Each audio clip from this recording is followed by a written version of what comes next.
Courtney was fun, loving, caring, and giving. And a giving young woman with her heart as big as Texas. Her ability to immediately connect and befriend people was one of her most endearing qualities. How many times have friends told us she was always there for them? How she would give them the last dollar in her wallet, the shirt off her back, that she was always willing to jump right in and help if needed. She was in a position to be run over by you that night and left like an animal in the street. Perceptive and sensitive to others' needs, she was compassionate, caring, and non-judgmental. She cared about people, all people, especially children and animals. She loved Austin deeply and was so proud to have been born and raised here, to live her life here. Courtney was a fifth-generation Austinite. Austin was her heritage and her passion. Courtney had plans for her life. Courtney's story has been stopped at the threshold of her adult life, cut off deliberately by the choices and actions of a sociopath and narcissist. Courtney was our future, our legacy to the world. The days have turned into only going through the motions of living. Now all we have are years of accumulated photos and scrapbooks from birth through weeks before her murder that are honestly too painful and too difficult to even look at. If I had any wish in the world, it would be that Courtney would be back. Since that would be impossible, my wish would have to be that no one ever again go through what our family has endured since and must carry with us the rest of our lives. The crimes you committed are intolerable in any civilized society. You've never once shown remorse since you ran Courtney down and fled the scene. Your only concern was to run and hide, then lie, then try to find lawyers to get you off so you could deny any responsibility for murdering our child. You drove in the bike lane as if it was your lane, and you ran Courtney down. Your phone excuse is a lie, just another lie. I refuse to let you engulf my soul with your selfish, atrocious sins. You have a memory. You will have a memory that none of the rest of us has. You must live with the horrible image of my daughter's body on your windshield. I pray that that image is forever burned in your mind, haunting you every single day of your life. Yes, Nastande, that image that you told your boyfriend about, which he in turn lied about on the witness stand. When an eye for an eye means giving up one's soul to anger, you're best to turn it over to the justice system and to God. So instead of vengeance, I ask for Gabrielle Jane Nastande, sociopath and murderer, to suffer the nightmares we do, so she can feel once and for all the pain she has created. I pray that karma acts swiftly in your life. You have left us to pick up all of your pieces. Yes, and you will reoffend, and then you will have a record. Things won't be so easy on you the second time around. Indeed, someday there will be one more justice system you will have to face and can never escape or bargain with. God's law and judgment will triumph over man's law and judgment. From the safety of her home, our Courtney's last action on earth was to go and assist someone who called upon her for help. It is through Courtney's deeds and actions that fatal night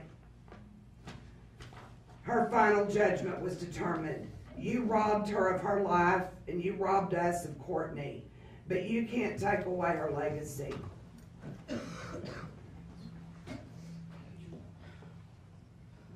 You killed my daughter. You selfishly drank, got behind the wheel of your car, and you ran her over. Then you tried to hide. Then you pretended it didn't happen. I will never, ever understand how someone can drive off and leave another person on the side of the road to die. I don't get it. I mean, as much as I think about it, I just do not get it. And the fact is, you and Courtney were completely different. She would have stopped. She would have held your hand. She would have called emergency number. And she would have held your hand until you died. That's what she would have done for you. And you did not do that for her. I want you to understand a little bit about Courtney. She was always the life of the party. She always had a great time. She was funny. We were all drawn to her. She was very independent. She was very comfortable in her own skin. She was adventuresome. Always called her my free spirit. She loved her family. You heard about Chandler and Kramer. They looked to Courtney as a mother figure. They don't have that anymore. They had a relationship that was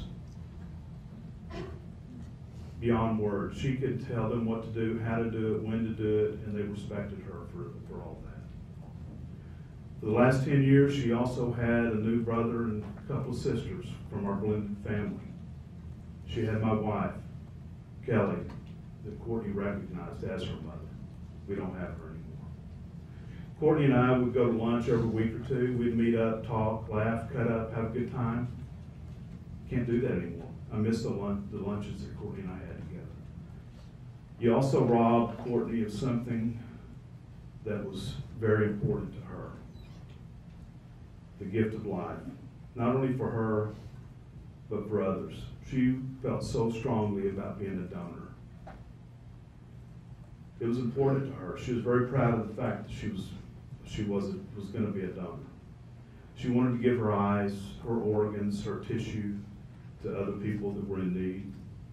She wanted for other people after she was dead and gone to have a chance at life or a chance to make their life better.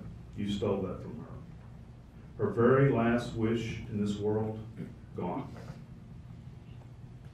Because you left her on the side of the road to die, couldn't bother to call somebody to help her. They couldn't use her eyes, they couldn't use her organs, they couldn't use her tissue.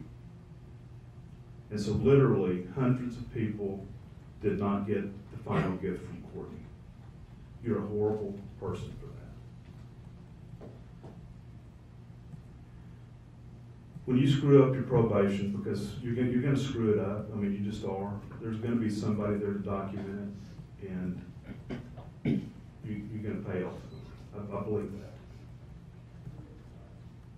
that. I also don't believe that you're ever going to be forgiven until you dig deep and tell the truth. I think you know what happened. I think you know exactly what happened.